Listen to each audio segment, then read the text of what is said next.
When you look at the Earth from the space station, it's absolutely magical.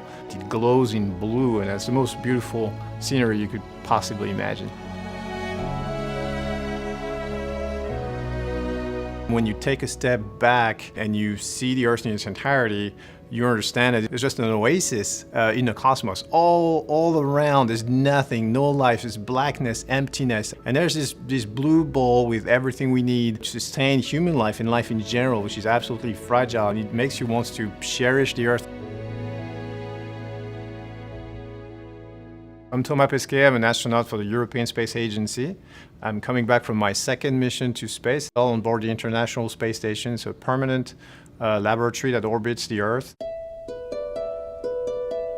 Just like us on board the space station, the Earth is a spaceship and we are its crew. It flies around the sun. It has limited resources. It has some protection means, but they can be overcome. You don't control the amount of resources that you have on board, but you have to manage them. And what you can control, the way you care about the spaceship, the way you maintain it, because you want the flight to be as long and peaceful as possible. You can see a lot of the consequences of human activities from space. Some of them climate change, some of them just plain old pollution. My first mission was in 2016, launch, 2017 landing. My second mission was 5 years later, 2021, and I could see a difference. The most visible effect is glaciers retreating year after year, mission after mission.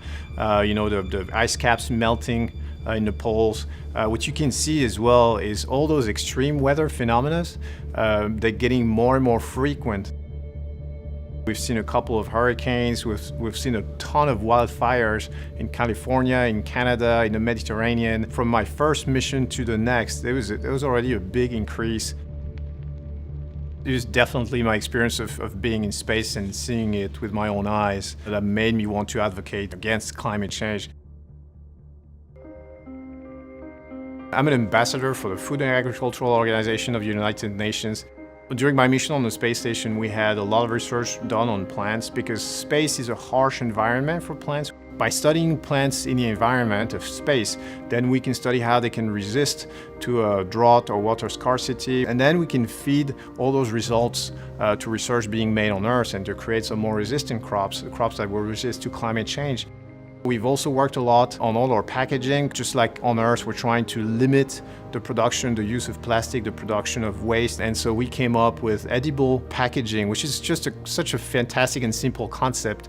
We need foam to protect everything from shocks during launch into space. So what we did is we turned that foam into food. It's like gingerbread. Now our packaging is at the same time our source of food. It reduces the need to send cargo up. It reduces the production of trash. It's brilliant. So hopefully that technology can also transfer to packaging on the ground, and then we can reduce our environmental footprint every time we go buy something in a supermarket. If we set ourselves on the right path, there's nothing we cannot do. We built that unbelievable facility in space. We're using it every day. Peaceful cooperations between countries that were not always friends. And so if we can transfer that model to the way we deal with the environment, I think we'll get there. I'm optimistic for the future. If we can make a space station fly, then we can save the planet. This is a planet worth protecting. Tell us how you're answering the call with the hashtag #CallToEarth.